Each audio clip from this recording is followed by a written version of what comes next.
নমস্কাৰ মৰমৰ ছাত্ৰ ছাত্ৰীসকল মোৰ ইউটিউব চেনেলটোলৈ তোমালোক সকলোকে স্বাগতম জনাইছোঁ। ছাত্ৰ ছাত্ৰীসকল, আজি অসম জাতীয় বিদ্যালয়ৰ তৃতীয় শ্ৰেণীৰ সমাজ বিজ্ঞান পাঠ্যপুথিৰ যাতায়াত আৰু যোগাযোগ ব্যৱস্থা পাঠ্যৰ প্ৰশ্ন উত্তৰ আগবঢ়াব বিচাৰিছোঁ। গতিকে ছাত্ৰ ছাত্ৰীসকল, ভিডিঅ'টো যদি ভাল লাগে তেন্তে লাইক কমেণ্ট শ্বেয়াৰ কৰিবা, আৰু যদি মোৰ চেনেলটোলৈ নতুন তেন্তে ছাবস্ক্ৰাইব কৰিবলৈ নাপাহৰিবা। আৰু এনেকুৱা ধৰণৰ ভিডিঅ' আপডেট পাবৰ কাৰণে মোৰ চেনেলৰ নটিফিকেশ্যন বেল আইকনটো ক্লিক কৰিবলৈ নাপাহৰিবা। পলম নকৰি ভিডিঅ'টো আৰম্ভ কৰিছোঁ। 1 নম্বৰত খালী ঠাই পূৰ কৰা। ক নম্বৰত আছে আকাশীযান হ'ল এক প্ৰকাৰৰ দেশ পৰিবহণ ব্যৱস্থা। ইয়াৰ খালী ঠাইত লিখিব লাগিব বিমান,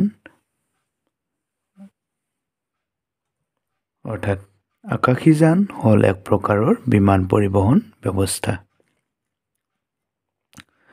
তাৰপিছত খ নম্বৰত আছে দেশৰ সহায়ত আমি দেশ বিদেশৰ মানুহৰ লগত ঘৰতে বহি কথা ক'ব পাৰোঁ। ইয়াৰ খালী ঠাইত হ'ব যোগাযোগ ব্যৱস্থা, অৰ্থাৎ যোগাযোগ ব্যৱস্থাৰ সহায়ত আমি দেশ বিদেশৰ মানুহৰ লগত ঘৰতে বহি কথা ক'ব পাৰোঁ। তাৰপিছত গ নম্বৰত আছে আমি দেশ সহায়ত নিজ চকুৰে কিছুমান ঘটনা দেখা পাব পাৰোঁ। ইয়াৰ খালী ঠাইত হ'ব টেলিভিছন, অৰ্থাৎ আমি টেলিভিছনৰ সহায়ত নিজ চকুৰে কিছুমান ঘটনা দেখা পাব পাৰোঁ। তাৰপিছত খ নম্বৰত আছে যাতায়াত ব্যৱস্থাই এখন দেশৰ দেশ অৱস্থাৰ উমান দিব পাৰে। ইয়াৰ খালী ঠাইত হ'ব অৰ্থনৈতিক, অৰ্থাৎ যাতায়াত ব্যৱস্থাই এখন দেশৰ অৰ্থনৈতিক অৱস্থাৰ উমান দিব পাৰে। তাৰপিছত 2 নম্বৰ প্ৰশ্নলৈ আহিছোঁ, উত্তৰ লিখা।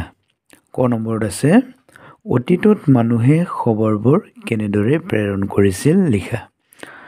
উত্তৰত তোমালোকে এনেদৰে লিখিবা, অতীতত মানুহে বাদ্যযন্ত্ৰ বজাই খবৰবোৰ এঠাইৰ পৰা আন ঠাইলৈ প্ৰেৰণ কৰিছিল।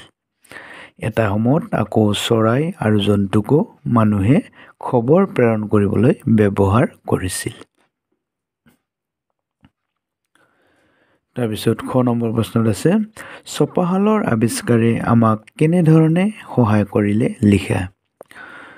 উত্তৰ ছপাশালৰ আৱিষ্কাৰৰ লগে লগে কিতাপ, আলোচনী, বাতৰি কাকত আদি ছপা হৈ ওলাল। পৃথিৱীৰ বিভিন্ন কোণলৈ আমি আমাৰ মনৰ ভাৱ, বিভিন্ন খবৰ পঠিয়াব পৰা হ'লোঁ। আমাৰ আদান প্ৰদান সহজ হৈ পৰিল। এতিয়া গ নম্বৰ প্ৰশ্নলৈ আহিছোঁ, অসমৰ পৰা প্ৰকাশিত 2খন বাতৰি কাকত আৰু 2খন আলোচনীৰ নাম লিখা। উত্তৰ লিখিবা এনেদৰে, অসমৰ পৰা প্ৰকাশিত 2খন বাতৰি কাকত হ'ল অগ্ৰদূত, স্বাধীন, আৰু আলোচনী হ'ল মৌচাক আৰু ল'ৰা বন্ধু।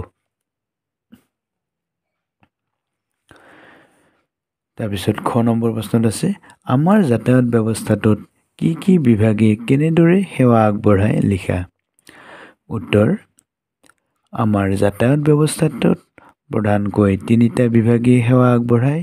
সেইকেইটা হ'ল স্থল পৰিবহণ, জল পৰিবহণ আৰু বিমান পৰিবহণ। স্থল পৰিবহণে আমাৰ ৰাস্তা ঘাটত চলাচল কৰা যান বাহন, ৰেল সেৱা আদিক সামৰি লয়। জল পৰিবহণ বুলি ক'লে নদী, সাগৰ আদিত চলাচল কৰা যান বাহনক বুজোৱা হয়। আৰু বিমান পৰিবহণ বুলিলে আকাশ মাৰ্গত ভ্ৰমণ কৰি বিমানবন্দৰত ৰ'ব পৰা পৰিবহণ ব্যৱস্থাক বুজায়। তাৰপিছত 3 নম্বৰ প্ৰশ্নত আছে তুমি ঘৰৰ পৰা বিদ্যালয়লৈ আহোঁতে কি কি যান বাহন দেখিলা তাৰ এখন তালিকা প্ৰস্তুত কৰা। উত্তৰ চাইকেল, ঠেলাগাড়ী, ৰিক্সা, বাছ গাড়ী, ট্ৰাক, মটৰ গাড়ী, ৰেলগাড়ী। তাৰপিছত 4 নম্বৰ প্ৰশ্নত আছে যোগাযোগ ব্যৱস্থাবোৰৰ ভিতৰত কোনটো যোগাযোগ ব্যৱস্থা তোমাৰ প্ৰিয় আৰু কিয় প্ৰিয় লিখা। মই উত্তৰত এনেদৰে লিখিছোঁ, যোগাযোগ ব্যৱস্থাবোৰৰ ভিতৰত মোবাইল ফোন আটাইতকৈ প্ৰিয়। কাৰণ মোবাইল ফোন আমি সকলো ঠাইতে লগত লৈ ফুৰিব পাৰোঁ আৰু মোবাইল ফোনৰ যোগেদি সকলোবোৰ সুবিধা পাব পাৰোঁ। মৰমৰ ছাত্ৰ ছাত্ৰীসকল, এইখিনি আছিল যাতায়াত আৰু যোগাযোগ ব্যৱস্থাৰ প্ৰশ্ন উত্তৰ। ভিডিঅ'টো চাই যদি ভাল লাগিলে তেন্তে লাইক, কমেণ্ট, শ্বেয়াৰ কৰিবা আৰু তোমালোকৰ বন্ধুবৰ্গৰ মাজলৈ শ্বেয়াৰ কৰি দিবা। আৰু যিসকল মোৰ চেনেলটোলৈ নতুনকৈ আহিছে অনুগ্ৰহ কৰি চেনেলটো ছাবস্ক্ৰাইব কৰি কাষত থকা বেল আইকন প্ৰেছ কৰিবা, যাতে মই দিয়া পৰৱৰ্তী ভিডিঅ'বোৰ তোমালোকৰ ন'টিফিকেশ্যনত গৈ পায়। ভিডিঅ'টো চোৱাৰ বাবে ধন্যবাদ। পুনৰ লগ পাম আৰু নতুন ভিডিঅ'লৈ। ধন্যবাদ।